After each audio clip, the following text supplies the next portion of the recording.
Legend of the Great Sage. Chapter 691. Aduh, kamu wanita gila, lepaskan aku. Petik 2. Kakak Li menjerit kesakitan. Kakak ipar Li menarik telinga kakak Li dan memaksanya untuk berbalik. Aku sangat sial menikah dengan orang tak berguna sepertimu. Kamu bahkan tidak berani mengirim pesan. Apa gunanya memilikimu? Kakakmu cukup berkarakter, tapi dia bajingan tak berperasaan dan tak berperasaan. Petik 2. Kakak ipar mengertakkan gigi, wajahnya penuh kebencian. Dia membenci kakak Li karena tidak berguna, dan dia membenci Li Qingshan karena tidak berperasaan. Selama bertahun-tahun, orang yang paling banyak berubah di desa adalah keluarga kepala desa Li. Awalnya, dia hanyalah seorang petani yang tidak lebih baik dari mereka. Namun, sejak Li Long keluar, perak itu dikirim kembali seperti air mengalir, dan dia tiba-tiba menjadi kaya. Rumah aslinya dirobohkan dan sebuah rumah besar dibangun. Dia makan makanan dan minuman lezat setiap hari, dan tidak perlu bekerja di ladang. Melihat rumah mereka sendiri, meskipun mereka memiliki beberapa hektar tanah lagi, mereka memiliki lebih sedikit pekerja. Mereka juga harus membeli sapi dan memberi makan satu keluarga tambahan. Kehidupan mereka jauh lebih sulit.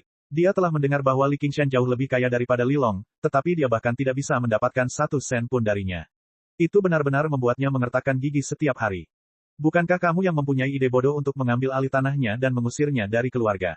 Sekarang kamu menyalahkanku. Jika kamu berani mengatakan sepatah kata pun, aku akan menamparmu. Petik 2. Kakak Li juga marah. Tahun-tahun ini, dia diejek oleh penduduk desa. Mereka mengatakan bahwa mereka akhirnya memiliki pria baik di keluarganya, tetapi dia diusir dari rumah olehnya. Pukul aku, pukul saja aku sampai mati. Petik 2.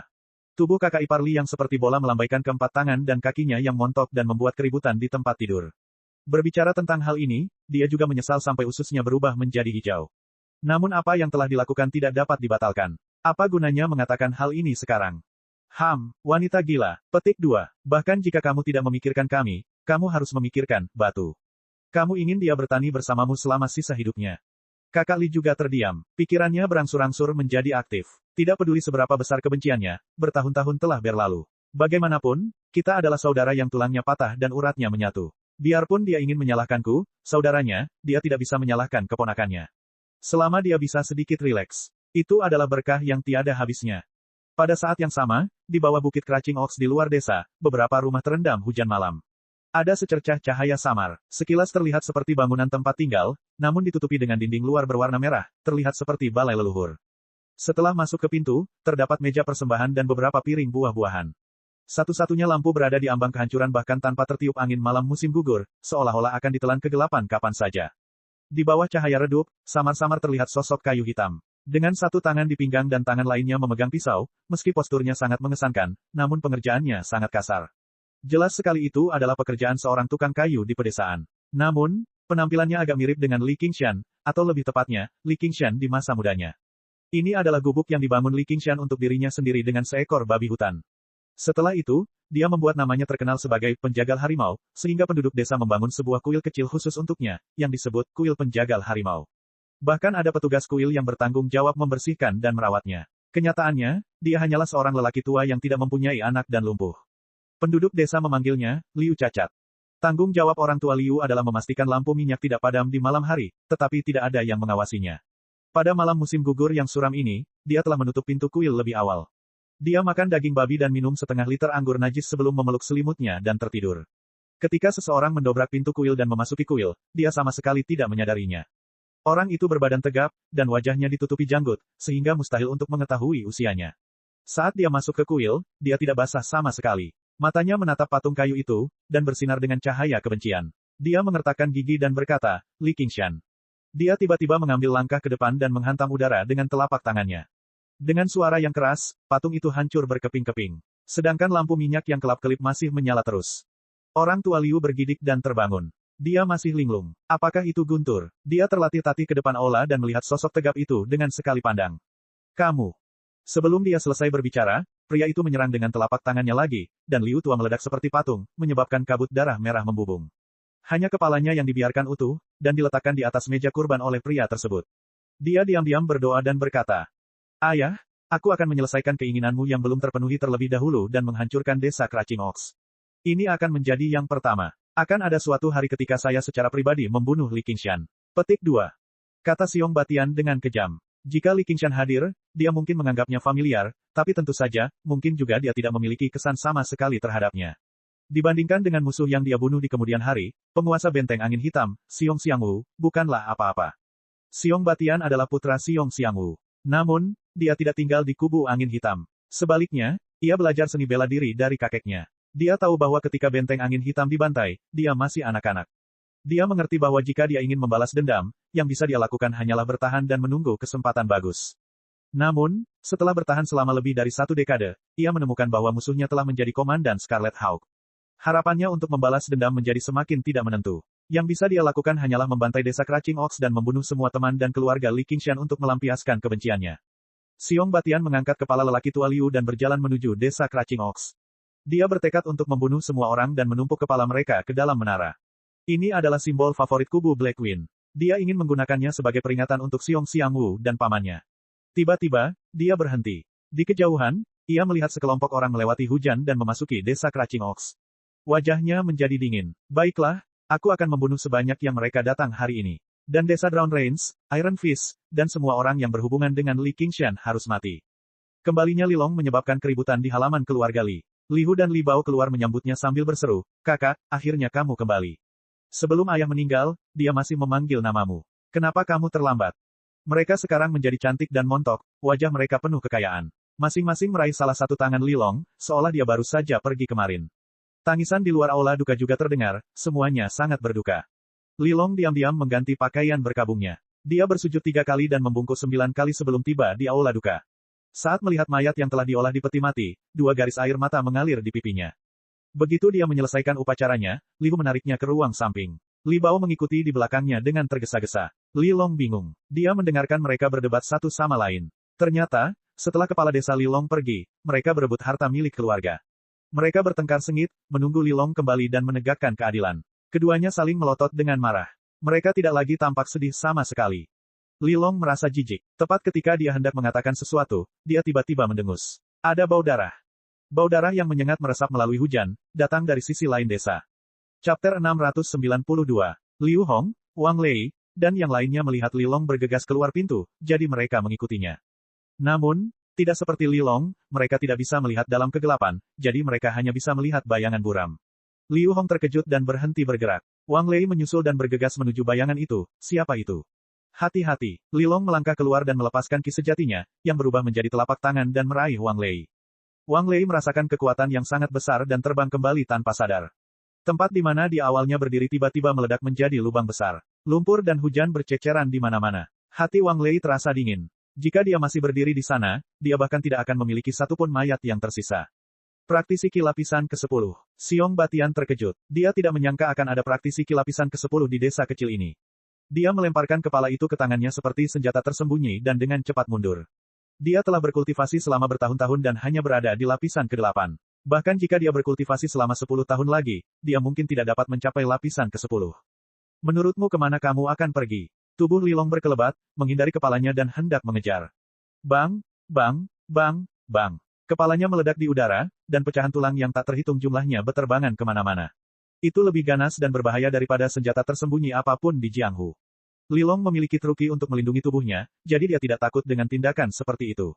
Namun, masih ada Liu Hong, Wang Lei, dan sekelompok murid Iron Fist di belakangnya.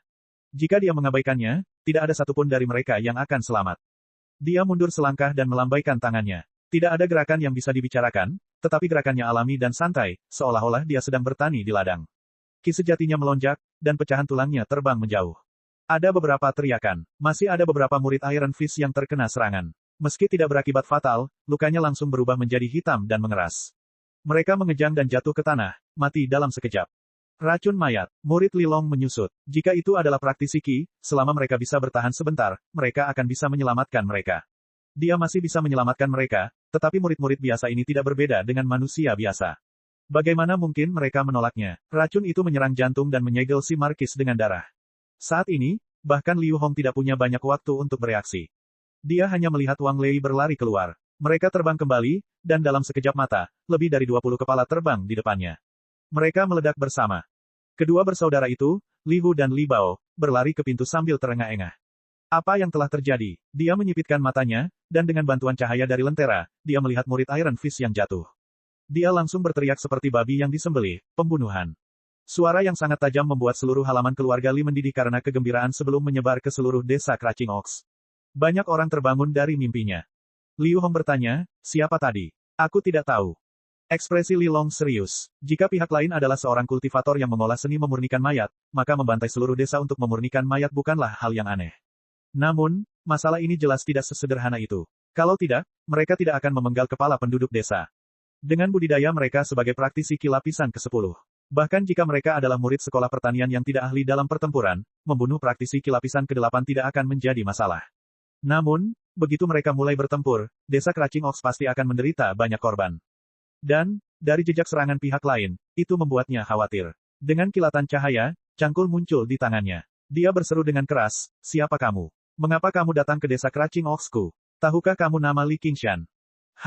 Li Qingshan, kamu bukan Li Qingshan. Masalah di sini tidak ada hubungannya denganmu, jadi mengapa kamu harus mempertaruhkan nyawamu demi manusia? Mari urus urusan kita sendiri. Petik 2. Suara Siong Batian terdengar dari ujung lain desa.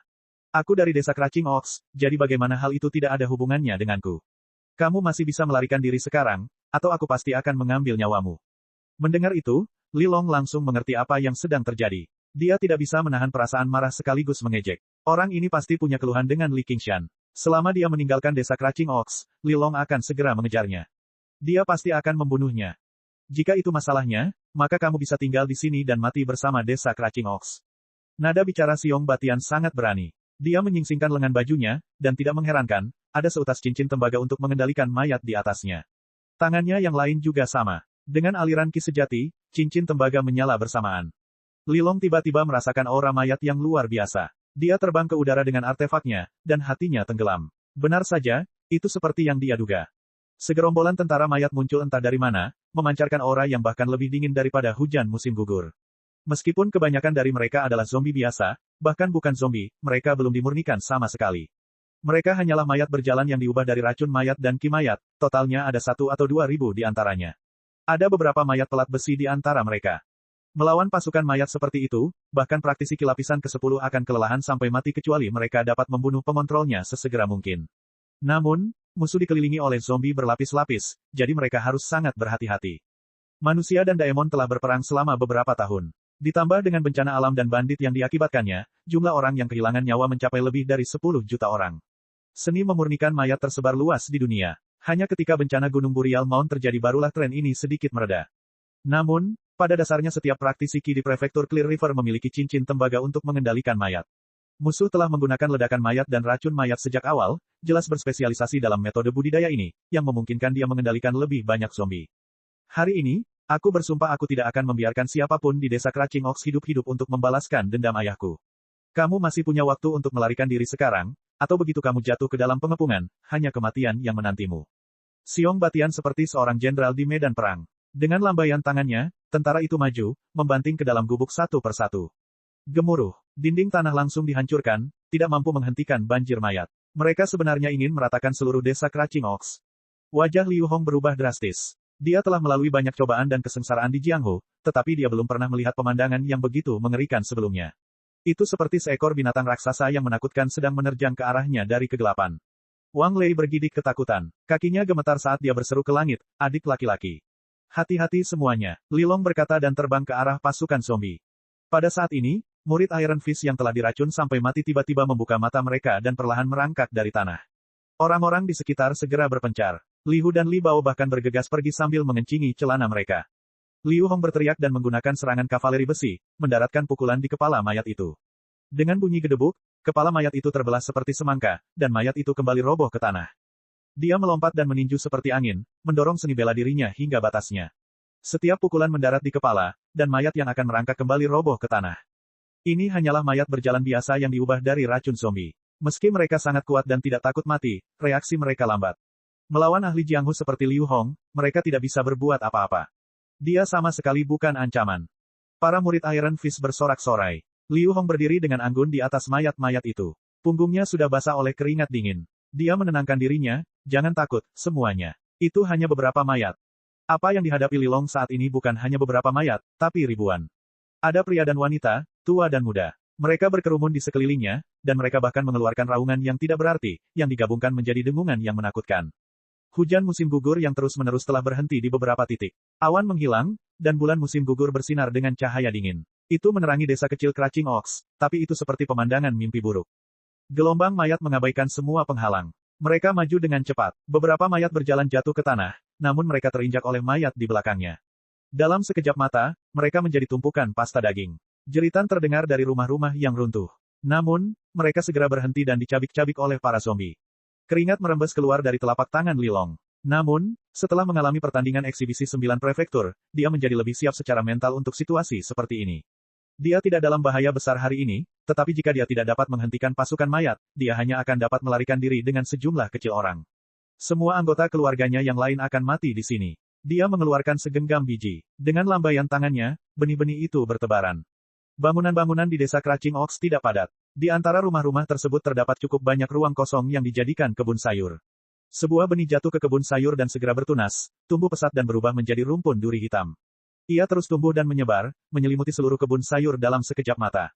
Benih lainnya juga sama. Gumpalan duri tumbuh tiada henti membentuk dinding duri. Duri hitam berbeda dengan duri biasa. Setiap pakunya panjang dan tajam, bersinar dengan kilau logam. Siong Batian tidak peduli. Zombie bahkan tidak takut mati, apalagi kesakitan. Dia terjun lebih dulu ke dalam duri. Awalnya, dia mengira dia akan bisa menerobosnya dengan mudah dengan kekuatan mengerikan dari pasukan zombie.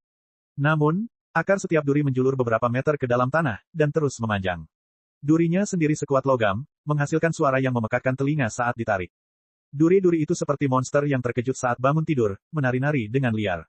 Duri-duri itu melilit dan menusuk. Mayat hidup biasa langsung ditusuk dan digiling berkeping-keping, menjadi bongkahan daging di tanah. Itu seperti penggiling daging yang beroperasi dengan kecepatan penuh. Ketika mereka menemukan zombie yang halus, mereka juga bisa menjeratnya dengan kuat, menariknya ke dalam tubuh mereka. Sekolah pertanian tidak ahli dalam pertempuran, tetapi mereka memiliki metode mereka sendiri untuk mengalahkan musuh, yang didasarkan pada tanaman menakjubkan ini. Mereka harus mengumpulkan tanaman dengan kemampuan menyerang terlebih dahulu sebelum memelihara benihnya dalam jangka waktu yang lama. Mereka memiliki kekuatan hidup yang kuat, jadi selama mereka mendarat di tanah, mereka akan berkembang pesat. Apa yang baru saja disebarkan Lilong adalah segenggam benih, duri berdarah besi. Namun, tanaman harus berakar kuat di dalam tanah, sehingga sebagian besar hanya dapat digunakan untuk pertahanan. Mereka tidak bisa membedakan kawan dan lawan, sehingga sangat sulit dikendalikan. Selain kultivator, siapapun akan diserang jika mereka memasuki duri. Namun, mereka sempurna untuk situasi seperti ini. Semangat Lilong terangkat dan dia menjadi lebih percaya diri. Dia mengambil segenggam benih dan menyebarkannya, tapi kali ini, tidak ada perubahan yang terlihat di tanah. Mari kita lihat berapa lama kamu bisa bertahan. Siong Batian memobilisasi tentara dan memusatkan serangan mereka di daerah yang durinya relatif lebih sedikit. Pada saat yang sama, dia mengeluarkan bel perunggu dan mengguncangnya dengan kuat. Bel darurat berbunyi, dan para zombie menjadi semakin hiruk-pikuk. Mereka maju dengan ceroboh, dengan paksa merobek duri-duri itu. Meskipun duri telah membunuh sejumlah besar mayat hidup, ki mayat di tubuh mereka juga berakibat fatal bagi tanaman. Semua durinya layu. Pasukan zombie menerobos duri seperti banjir yang menerobos bendungan. Mereka ingin melahap desa kecil Crouching Oaks. Zombie yang memimpin maju selangkah dengan kaki kirinya dan menginjak tanah. Tekanan menyebar dari permukaan ke dalam tanah. Sebelum ada yang menyadarinya, buah manis seperti melon telah tumbuh di sana. Merasakan tekanannya, itu meledak dengan keras, membuat zombie terbang dan mempengaruhi zombie di sekitarnya. Ledakan. Ledakan. Ledakan. Chapter 693. Saudara Li dan saudari Li berpelukan di tempat tidur, menggigil. Seluruh rumah berguncang bersama mereka. Asap dan debu berjatuhan terus-menerus. Manusia yang tak terhitung jumlahnya tidak dapat memahami suara mengerikan yang menembus dinding dan memenuhi seluruh ruangan. Mereka bahkan tidak mempunyai keberanian untuk melihat apa yang terjadi. Dari kandang sapi sebelah, terdengar lenguhan lembu kuning yang terus-menerus, penuh ketakutan dan keputusasaan. Seorang anak berusia sekitar 8 atau 9 tahun merangkak keluar dari bawah selimut dan berlari menuju pintu. Sial, apa yang sedang kamu lakukan? Saudari Li tiba-tiba menyadari bahwa anak di sampingnya telah menghilang dan menjadi pucat karena ketakutan. Si kuning tua masih di luar. Aku akan membawanya masuk. Petik 2.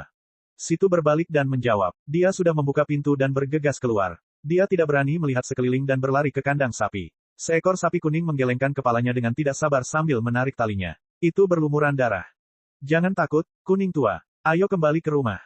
Situ melepaskan ikatan talinya dan melompat ke punggung sapi itu. Dia memeluk kepala sapi itu, dan baru kemudian sapi itu sedikit tenang. Dengan suara gemuruh yang keras, beberapa zombie menerobos dinding halaman dan menerobos masuk. Di bawah sinar bulan, penampilan ganas mereka membuat Situ tercengang. Sapi itu segera berbalik dan berlari menuju sisi lain desa. Situ sedang berbaring telentang. Angin bersiul melewati telinganya, dan dia akhirnya sadar. Dia berbalik dan berteriak, "Ayah, Ibu." Adegan terakhir yang dilihatnya adalah rumahnya runtuh.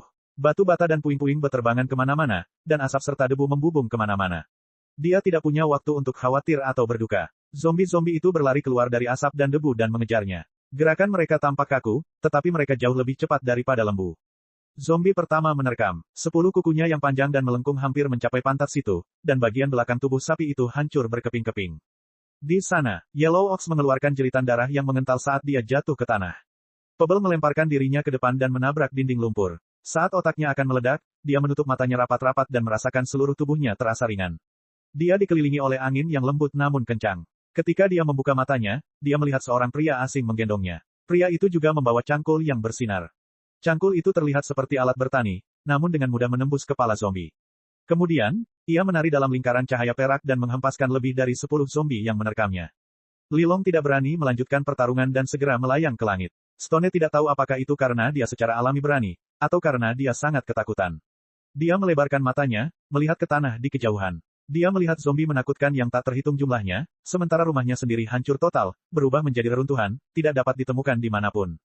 Di bawah mereka, pepohonan tumbuh liar. Karena ditanam sangat berdekatan, mereka saling menempel membentuk dinding pohon, dan akar di bawahnya terjerat erat. Setelah dihabisi oleh duri darah besi dan melon ranjau darat, pasukan zombie juga menderita kerugian yang sangat besar. Pada awalnya, jumlahnya kurang dari 1000, tetapi kebanyakan dari mereka adalah mayat hidup yang lemah. Zombie yang dimurnikan menderita kerugian yang jauh lebih sedikit, dan tidak ada satupun mayat pelat besi yang hilang. Bang bang bang bang, semburan mayat menghantam dinding pepohonan. Serpihan kayu beterbangan kemana-mana dan pepohonan berguncang. Lilong mengerutkan alisnya. Pohon-pohon ini tidak dimaksudkan untuk digunakan dalam pertempuran. Itu adalah tanaman yang menyerang. Meskipun dia masih memiliki beberapa bibit tanaman yang menyinggung di tangannya, jumlahnya jauh lebih sedikit.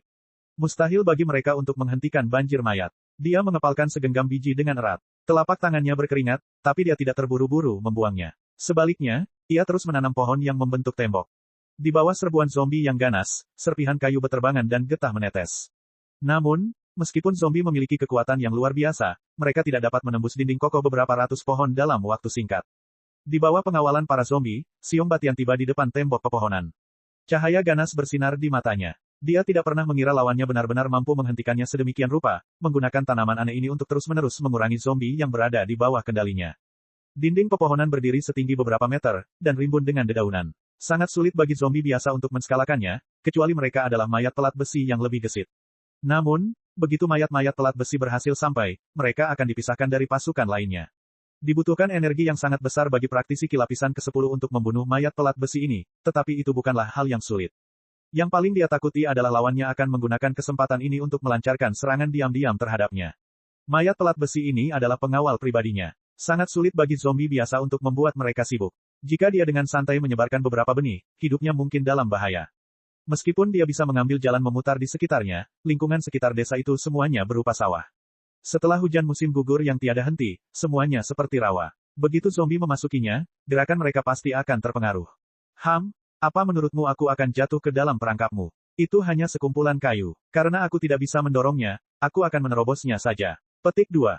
Xiong Batian menggelengkan kepalanya, dan zombie-zombie itu berpisah membentuk jalan. Xiong Batian secara pribadi memimpin beberapa lusin mayat pelat besi untuk tiba di depan tembok pepohonan.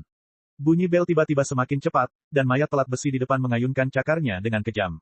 Kayu kokoh itu terkoyak seperti lumpur. Dalam sekejap mata, mereka menggali lubang besar, yang dengan cepat meluas ke dalam. Tak lama kemudian, mereka telah membuat terowongan menembus dinding pepohonan. Begitu jenazah pelat besi pertama menerobos dinding pepohonan, ia digigit dengan mulut berlumuran gigi tajam. Mulutnya sebenarnya adalah bunga yang indah berwarna ungu tua, sedangkan batang yang terhubung ke bunga itu menggeliat seperti ular. Batangnya disambungkan ke cabang yang lebih tebal. Total ada 9 batang seperti itu, dan setiap batang memiliki 9 bunga di puncaknya. Mereka seperti ular legendaris berkepala 9, yang dikenal sebagai bunga Hydra. Kuncup-kuncup bunga menerjang mayat pelat besi seperti ular piton, masing-masing menggigit mayat pelat besi. Mayat pelat besi berjuang mati-matian, tetapi batang bunga lembut melilit mereka seperti ular, melumpuhkan mereka. Pada saat yang sama, mereka mengeluarkan cairan pencernaan yang sangat asam. Bahkan mayat pelat besi yang telah dimurnikan tidak dapat menahannya, meleleh dengan cepat. Ada total 8 bunga Hydra yang menghalangi terowongan. Ditambah dengan Lilong sendiri, dia benar-benar bisa menahan 10.000 musuh sendirian. Xiong Batian merasa agak menyesal. Akan lebih baik jika dia mengambil jalan memutar, tapi dia segera mendapat ide. Dia memerintahkan semua zombie untuk mundur ke dalam terowongan sebelum memerintahkan mayat pelat besi untuk menggali di kedua sisi, menghindari tanaman yang menghalangi. Betapapun agresifnya tanaman tersebut, mereka tidak dapat bergerak bebas di penghujung hari. Lilong terpaksa terus menanam tanaman untuk membela diri. Saya ingin melihat berapa banyak benih yang Anda miliki. Xiong Batian mencibir. Benih tanaman agresif yang dikumpulkan Lilong memang hampir habis. Dan, meskipun tidak memerlukan banyak energi untuk menumbuhkan benih ini, ki sejati dalam dantiannya hampir habis seiring dengan akumulasinya. Dia memegang batu spiritual di tangannya untuk pulih. Namun, dia malah tampak lega dan santai. Sebuah jimat terbang dari tangannya. Itu hanya Fire Talisman biasa. Jika dia beruntung, dia hanya akan mampu membunuh mayat pelat besi. Jimat api meledak menjadi bola api di udara, tapi tidak terbang ke arah zombie manapun. Sebaliknya, ia terbang menuju pepohonan yang tertata rapi. Ledakan, nyala api menyebar dengan cepat. Pepohonan mulai terbakar hebat seperti obor. Khususnya buah-buahan di dahan akan langsung meledak menjadi api selama dijilat oleh ular api. Bagi murid Fakultas Pertanian, hanya ada 2 jenis tanaman yang berharga. Salah satunya adalah tumbuhan yang bersifat agresif, namun hanya sebagian kecil saja. Sebagian besar merupakan tumbuhan yang memiliki kegunaan praktis, seperti buah-buahan, sayur-mayur, biji-bijian, dan rempah-rempah. Sebagian besar pohon tersebut merupakan pohon tung yang dipelihara secara khusus. Bahkan resinnya pun berminyak. Begitu mereka dibakar, hujan deras pun tidak akan mampu memadamkannya. Beberapa saat kemudian, dinding pepohonan berubah menjadi dinding api, mewarnai langit menjadi merah api. Xiong Batian memimpin mayat pelat besi untuk membuat terowongan di bawah pepohonan. Pasukan zombie mengikuti di belakang mereka. Pada dasarnya mereka semua sampai di bawah tembok pepohonan, hanya untuk tiba-tiba menemukan bahwa lingkungan sekitar telah berubah menjadi lautan api. Pada dasarnya setiap zombie telah terkontaminasi banyak getah pohon. Tubuh mereka yang layu dengan cepat dibakar. Bahkan mayat pelat besi yang kebal terhadap senjata mulai berputar dan berubah bentuk di bawah nyala api dengan baju besi mereka. Ekspresi Xiong Batian berubah drastis. Dia melepaskan ki sejatinya untuk memblokir serbuan api. Dia tidak lagi peduli dengan zombie biasa. Dia memimpin mayat-mayat pelat besi berkeliling dan keluar dari lautan api. Yang dilihatnya hanyalah sesosok tubuh yang turun dari langit, mendarat di tepi lautan api. Kaki telanjang Lilong menginjak tanah yang kokoh. Api terpantul di matanya dan bersinar terang. Tangannya yang kasar memegang cangkul erat-erat dan menebarkan benih terakhir di tangannya ke hadapannya. Satu demi satu, mereka keluar dari tanah, tumbuh, menari, dan bertarung bersamanya. Kepulan asap besar membubung ke langit. Setelah langit cerah dalam waktu singkat, awan gelap berkumpul kembali, menyelimuti langit dan menghalangi cahaya bulan. Hujan musim gugur mulai turun. Saat hujan dan api berpotongan, tanaman yang hidup dan zombie yang tak bernyawa menjadi kusut. Mata Lilong tetap tertuju pada Xiong Batian sepanjang waktu. Dia mengangkat cangkulnya tinggi-tinggi ke udara dan mengayunkannya ke bawah dengan kejam. Pada saat apinya menjadi abu, langit sudah menyala. Gerimis mendarat di atas arang abu-abu, dan dengan desisan, menghasilkan gumpalan asap yang tampak berkabut dan abu-abu.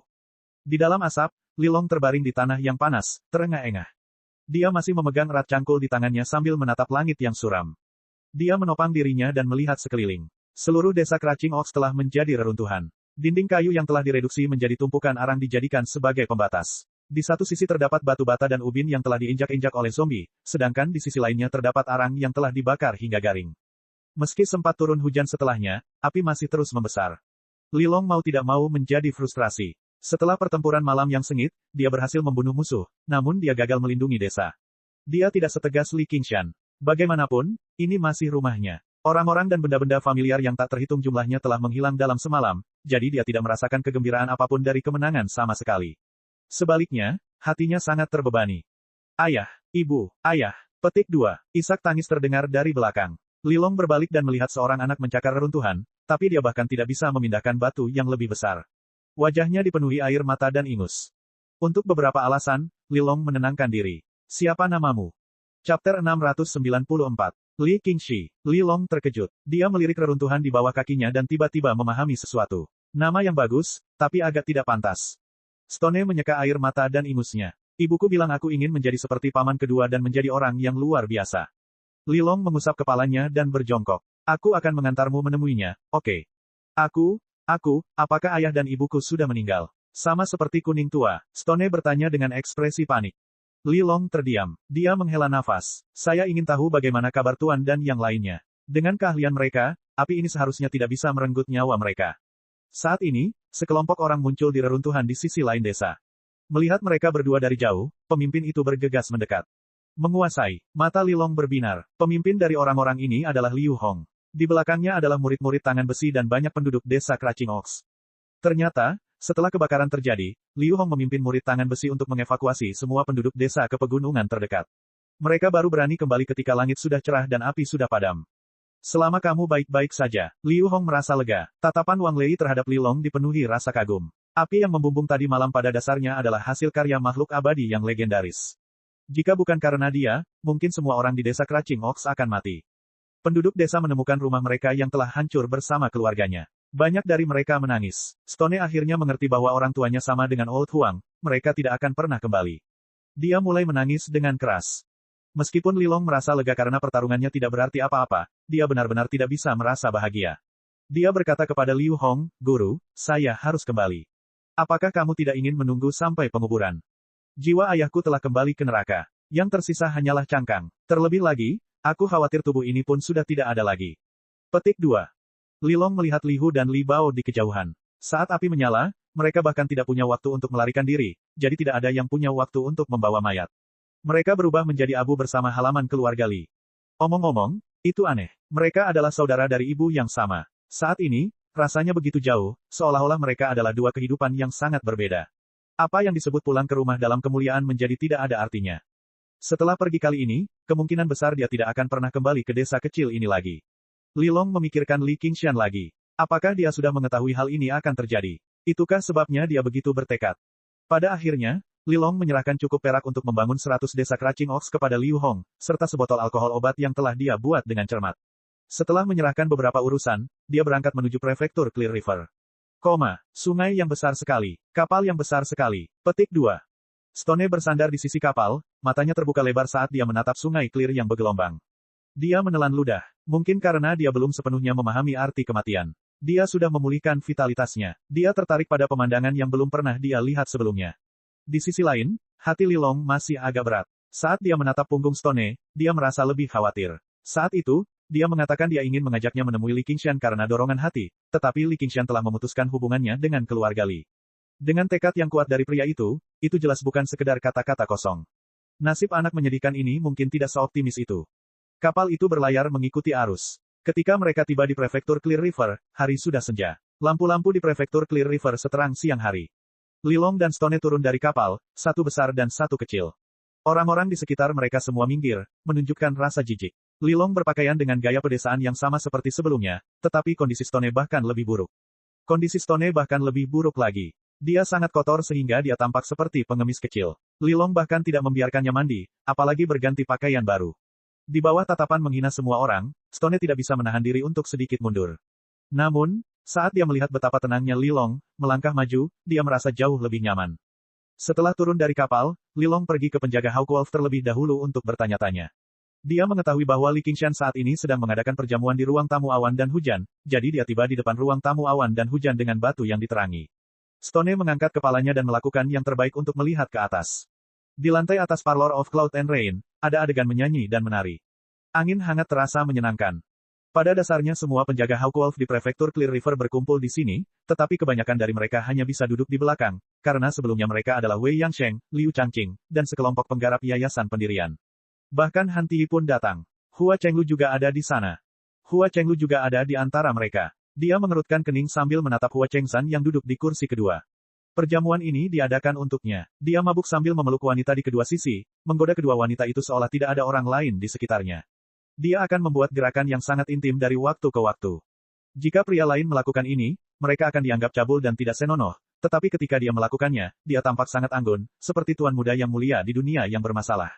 Di belakang meja putih giok di kursi utama, seorang pria muda tegap menopang dagunya dengan tangannya. Dia tersenyum tipis sambil memainkan secangkir alkohol di tangannya, seolah dia sedang menikmati tarian dan tarian. Namun, jika dilihat lebih dekat, matanya yang gelap tidak fokus. Penampilannya jelas tidak bisa menandingi pria tampan seperti Hua Sengshan, namun dia seperti harimau di hutan, memiliki sikap yang meremehkan semua orang. Meski dia diam, tidak ada yang bisa mengabaikan keberadaannya. Bukankah Ling Long cantik? Di sampingnya, seorang wanita menyenggolnya dengan lembut. Wajah cantiknya dipenuhi dengan cibiran yang sempurna. Dia sangat mungil, seperti gadis berusia 14 atau 15 tahun, tetapi lekuk tubuhnya sangat indah dan montok. Wajah bayinya sangat menggemaskan, memberikan pesona istimewa. Sangat cantik. Li Qingshan menunduk dan menjawab dengan sikap tidak peduli. Wanita itu sangat cantik, dan dia memiliki kemampuan bersosialisasi dengan baik. Mungkin hanya Hua Chenglu yang bisa mengungguli dia dari semua orang yang hadir. Lalu kenapa kamu tidak melihatku? Setelah itu, dia menekan suaranya dan berbisik ke telinganya, apakah kamu takut Komandan Hua akan cemburu? Nafasnya harum saat dia menjilat lembut telinganya dengan ujung lidahnya. Apakah kamu tidak takut aku akan memakanmu sebelum budidayamu mencukupi?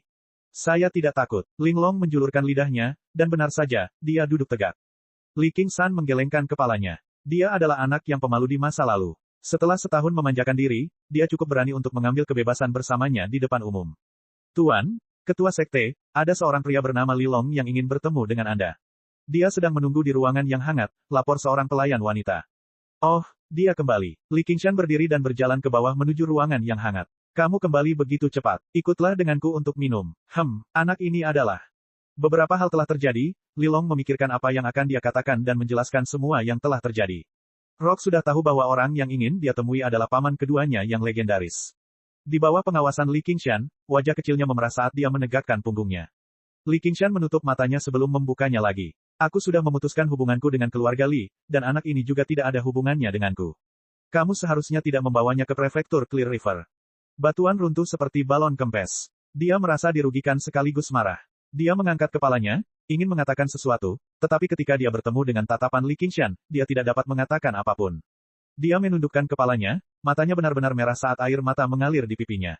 Saya mengerti, namun, saya ingin menjadikannya sebagai murid saya. Li Long menghela nafas. Dia sengaja tidak membantu Rock mandi karena dia ingin membuatnya tampak lebih menyedihkan. Jika dia bisa mendapatkan pengakuan Li Qingshan, dia akan naik ke puncak dalam satu langkah, tapi itu masih belum cukup. Nama Li Qingxi tidak cocok. Ayo kita ganti. Mata Li Long berbinar kembali. Lalu, aku harus memanggilnya apa?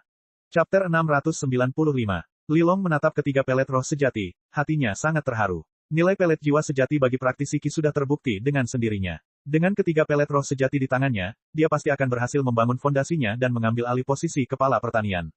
Namun, dia menarik napas dalam-dalam dan tidak mengulurkan tangannya untuk menerimanya.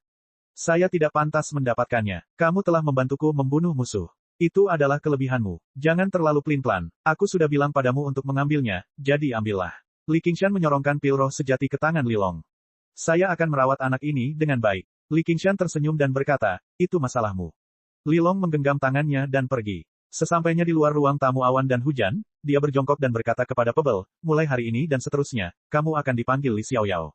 Itu nama yang sangat bagus. Aku tidak menginginkannya. Dia tidak mengenaliku, jadi mengapa dia harus mengganti namaku? Petik 2. Kamu masih muda, tapi ada beberapa hal yang akan kamu pahami di masa depan. Ngomong-ngomong, jangan sebutkan hubunganmu dengan siapapun. Petik 2. Dia tidak mengenaliku, dan aku tidak mengenalinya. Paman Li, kamu memperlakukanku dengan baik. Aku akan mendengarkanmu. Jika kamu ingin aku dipanggil Li Xiaoyao, aku akan dipanggil Li Xiaoyao. Petik 2. Kamu harus memanggilku Tuan mulai sekarang. Li Long tersenyum dan menepuk kepala kecilnya. Ayo, kita makan sesuatu, lalu aku akan memandikanmu. Ya Tuan. Dua sosok, satu besar dan satu kecil, menyatu dalam kerumunan. Xiaoyao, apakah kamu suka bertani? Apa maksudmu? Ini bertani. Saya tidak menyukainya. Baiklah, lalu apa yang kamu suka? Saya suka menggembala sapi, tapi Huang Tua sudah mati, jadi saya tidak bisa melakukannya lagi. Aku juga suka bermain pedang, tapi pedangku hilang, jadi aku tidak bisa melakukannya lagi. Petik 2. Sebaiknya aku membelikanmu pedang. Di ruangan yang hangat, Li Qingshan berdiri di sana beberapa saat dan mendesah pelan. Meskipun dia tidak pernah kekurangan ketegasan, dia bukanlah orang yang tidak berperasaan. Suara langkah kaki ringan datang dari belakangnya, dan tubuh yang lembut dan halus menghampirinya dan melingkari pinggangnya. Kami sudah selesai berbicara. Kenapa kamu tidak kembali? Petik 2. Li Qingshan berkata, Linglong, menurutmu apakah kamu beruntung atau tidak beruntung bertemu denganku? Tentu saja ini adalah keberuntungan yang besar. Jika bukan karena Anda, tuanku. Linglong masih menjadi murid biasa. Dia bahkan mungkin terpaksa menjual tubuhnya. Petik 2. Setahun yang lalu, Li Qingshan secara resmi mengambil alih Parlor of Cloud and Rain untuk memberikan sumber pendapatan lain bagi asosiasi Cloudwisp. Semua murid Sekte Awan dan Hujan datang menemuinya, jadi dia jelas tidak punya waktu untuk mengelola ruang tamu awan dan hujan. Dia membutuhkan agen. Karena itu, dia memilih satu murid dari kerumunan. Itu adalah Linglong. Tingkat kultivasinya biasa-biasa saja. Pada saat itu, dia hanya berada di lapisan ke-6 alam pemurnian aura. Alasan dia memilihnya sebenarnya cukup acak. Sementara murid perempuan lainnya mengangkat kepala tinggi-tinggi dan membusungkan dada, mencoba yang terbaik untuk memamerkan pesona mereka, dialah satu-satunya yang berada di bawah tatapannya. Dia menundukkan kepalanya, memperlihatkan ekspresi malu-malu. Pada saat itu, sikap anggunnya sangat memikat. Linglong masih mengingat dengan jelas situasi saat itu. Dia tersenyum dan bertanya, siapa namamu? Linglong, mulai hari ini dan seterusnya, Anda adalah Master Sekte dari Sekte Awan dan Hujan. Dengan demikian, nasibnya mengalami perubahan total. Perubahan terbesar adalah dia memiliki seorang pria. Sejak dia memilihnya sebagai Master Sekte, di mata semua orang, dia telah menjadi milik eksklusifnya. Bahkan dia sendiri berpikir demikian. Dia adalah Master Sekte dengan budidaya terlemah sepanjang sejarah, namun tidak ada satu orang pun yang berani untuk tidak menaatinya. Kakak-kakak seniornya yang angkuh di masa lalu semuanya menundukkan kepala dengan patuh. Bahkan para penggarap yayasan pendirian yang sangat kuat memperlakukannya dengan sopan ketika mereka tiba di ruang tamu awan dan hujan. Dengan kecantikannya, dia beradaptasi dengan identitas barunya dengan sangat cepat. Dia mengelola sekte awan dan hujan dengan tertib. Li Qingshan menariknya ke depannya dan mencubit pipinya. Dia tersenyum. Bukankah saat ini sama? Linglong bersedia, jadi bagaimana bisa sama? Saya harap Anda tidak menyesalinya di kemudian hari. Kata-kata Li Qingshan membuat Linglong menjadi kaku, tapi dia segera mengabaikannya. Reputasi Li Qingshan seperti matahari tengah hari. Apalagi di prefektur Clear River, dia terkenal bahkan di seluruh komando Rui. Dia juga mendapat biara Candevanaga, salah satu dari 3 sekte besar di Provinsi Hijau, sebagai dukungannya. Siapa yang bisa melakukan apa saja padanya? Linglong pasti tidak akan menyesalinya. Ayo pergi, ayo kembali dan lihat bagaimana Tuan Muda Hua minum dan apakah dia senang atau tidak. Li Qingshan tersenyum dan tidak berkata apa-apa lagi. Begitu mereka kembali ke lantai atas, Hua Sengshan menangkapnya. Kamu mau pergi kemana? Jangan bilang kamu pergi bersenang-senang. Datang dan minum. Petik 2. Li Qingshan menerima secangkir alkohol yang dia lewati dan menatap wajahnya yang tampan dan tersenyum. Tiba-tiba, dia bertanya, apakah berguna? Hua Sengshan terkejut. Sedikit kepahitan muncul di senyumannya. Sepertinya tidak berguna. Dalam setahun terakhir, Hua Sengshan telah banyak berubah. Dia telah berubah dari pria tergila-gila di masa lalu menjadi pria tidak bermoral yang menghabiskan waktunya di rumah bordil mewah dalam keadaan mabuk. Kenapa kamu masih minum jika tidak ada gunanya? Di mata Li Qingshan, Hua Sengshan pada dasarnya seperti seorang gadis muda yang gagal dalam suatu hubungan, jadi dia pergi ke bar untuk mabuk dan merosot. Dia tidak berprasangka buruk untuk pergi tidur setelah minum, tapi dia percaya bahwa ketika Hua Sengshan bangun dalam keadaan mabuk dan melihat wanita asing di sampingnya, dia pasti tidak akan sebahagia pria biasa. Dia bahkan mungkin akan merasakan sakitnya dinajiskan. Apalagi yang bisa saya lakukan? Hua Sengshan tertawa sambil mabuk. Ketika dia memutuskan untuk melepaskan, dia merasa lega pada awalnya, tapi dia segera merasakan sakit dan konflik yang lebih dalam. Tanpa pedang kebijaksanaan, sulit memutuskan benang cinta. Memukul, tamparan keras mendarat di wajah Hua Sengshan. Segera, ruang tamu awan dan hujan terdiam. Semua orang menatap Li Qingshan dengan tatapan kosong. Mereka tidak pernah menyangka dia akan tiba-tiba menamparkan teman baiknya. Kakak Li, Hua Chenglu berteriak tanpa sadar. Han Tiyi berdiri, ekspresinya juga berubah. Sejak kecil, Hua Sengshan tidak pernah dipermalukan seperti ini. Li Qingshan berkata, bangunlah, kakak. Bukankah aku juga pernah ditolak? Hua Sengshan awalnya kesal sebelum tersenyum mencela diri sendiri. Dia menyentuh bekas telapak tangan di wajahnya. Aku berbeda denganmu. Meskipun kamu lebih kuat dariku dalam segala aspek, kamu sama sekali tidak tahu apa itu cinta. Aku tidak bisa mendapatkannya, tapi aku tidak bisa tidak mencintainya. Memukul. Tanpa berkata apa-apa lagi, Li Qingshan menamparnya lagi. Kamu sudah mengatakan itu di depan banyak orang. Bahkan gigiku pun sakit. Ini adalah tamparan yang penuh dengan persahabatan. Sebaiknya kamu merasakannya dengan baik. Aku sudah lama ingin melakukan itu. Petik 2. Han Tiyi berteriak, Qingshan, berhenti. Li Qingshan meraih Hua Sengshan dan bergegas ke udara, berubah menjadi titik hitam kecil dalam sekejap mata. Kemana kau membawaku? Hua Sengshan bertanya dengan heran. Angin kencang bertiup kencang, meninggalkan kota prefektur. Mereka dengan cepat menyusut dan melakukan perjalanan lebih jauh. Untuk mengobati penyakitmu, segera, sebuah rawa besar muncul di cakrawala. Di bawah cahaya bulan perak, riak-riak itu berkilauan. Hua Sengshan menyipitkan matanya. Danau naga dan ular. Ayo bangun dulu. Li Qingshan tiba-tiba turun dan mendorong Hua Sengshan ke dalam air. Ombaknya melonjak hingga menimbulkan parit di permukaan danau. Dia memasuki 100 sekolah pemikiran sambil mempertahankan postur ini, tiba di sekolah kedokteran Pulau Kebajikan. Hua Sengshan mau tidak mau digendong olehnya. Mengapa kamu membawaku ke sini? Apakah fakultas kedokteran seharusnya mampu mengobati penyakitnya? Bang, bang, Li Qingshan mengetuk pintu, dan pintu itu terbuka. Ru Xin keluar dengan pakaian putihnya. Selama setahun terakhir, dia telah berlatih Heavenly Tome of Cloud Furnace dengan rajin, sehingga kulitnya sehalus batu giok putih. Matanya yang gelap tampak seperti dilukis. Dia melirik ke arah Hua Sengshan yang basah kuyup terlebih dahulu sebelum berkata kepada Li Qingshan dengan nada meremehkan, kamu akhirnya akan menumpangkan tanganmu pada seorang pria. Salah. Aku tidak suka laki-laki, jadi bisakah kamu membantuku? Kata Li Qingshan. Hua Sengshan merasa gelisah di dalam. Dia tidak tahu mengapa Li Qingshan ingin membawanya menemui Ru Xin. Dia sangat pintar, tetapi Li Qingshan tidak dapat dipahami dengan akal sehat. Bagaimanapun, dia adalah Dasmon yang melakukan apapun yang dia inginkan. Apa itu? Li Qingshan tersenyum. Kebiri dia. Tidak, Li Qingshan, kamu gila. Hua Sengshan berjuang keras. Tapi bagaimana dia bisa melawan kekuatan ilahi Li Qingshan? Dia bahkan tidak bisa mengumpulkan sedikit pun kekuatan spiritual. Itu hanya seorang wanita. Mari kita lihat bagaimana kamu bisa mencintainya setelah kamu menjadi seorang Kasim. Tidak apa-apa jika Anda tidak ingin menjadi Kasim. Jangan takut, keterampilan medis Master Ru luar biasa. Dia bahkan bisa mengubahmu menjadi seorang wanita. Petik 2. Ru Xin tersenyum. Aku bisa mencobanya. Dengan kecantikanmu, kamu pasti akan menjadi kecantikan yang tiada taraf jika menjadi seorang wanita. Petik 2. Saya tidak ingin menjadi seorang wanita. Li Qingshan berkata, kalau begitu jadilah seorang Kasim. Mustahil. Ru Xin berkata, kamu juga bisa menjadi hermafrodit. Aku tidak ingin menjadi apapun. Qingshan, tenanglah. Ini urusanku sendiri. Ini tidak ada hubungannya denganmu. Percakapan mereka berdua benar-benar membangunkan Hua Sengsan dari mabuknya. Air di tubuhnya belum kering, tapi dia sudah dipenuhi keringat dingin. Aku hanya tidak tahan dengan tatapan pengecutmu. Kamu sudah sampai sejauh ini. Apakah kamu masih punya pilihan? Li Qingshan tersenyum nakal. Dia membawa Hua Sengsan ke kamar dan melemparkannya ke tanah. Dia kemudian bertanya pada Ru Xin, bagaimana budidaya air terlupakanmu? Setelah saya berkultivasi ulang, efeknya seharusnya cukup bagus. Tapi saya belum menemukan subjek tes yang cocok. Lagi pula, ini ditujukan untuk para kultivator. Ru Xin menunjukkan ekspresi tertekan. Hua Sengsan merasa pembatasan pada tubuhnya telah dicabut. Dia berdiri dan hendak bergegas keluar pintu. Mendengar ini, dia berhenti dan bertanya, air terlupakan. Ru Xin tersenyum. Itu adalah sejenis ramuan yang bisa membuat orang melupakan hal-hal tertentu. Apakah kamu bersedia mencobanya, Kakak Hua? Selama setahun terakhir, selain berkultivasi, dia juga berkultivasi dan membuat ramuan.